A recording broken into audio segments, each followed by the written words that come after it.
Japan nagbigay na ng reaksyon sa malalimaw na katawan ni Naoya Inoue at tinawag si Inoue na the real-life Becky the Grappler Hanma.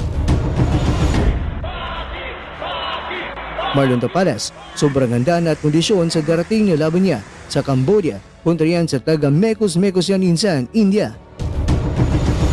Coach Jason Casimero, may kunting pasilip sa training ng angas ng Pinas na si John Riel Casimero. Canelo Alvarez, isusunod na si Terence Crawford. Dito po galing ang mga impormasyon na ibabagi ko sa inyo. Kaya tara, kwentuhan na.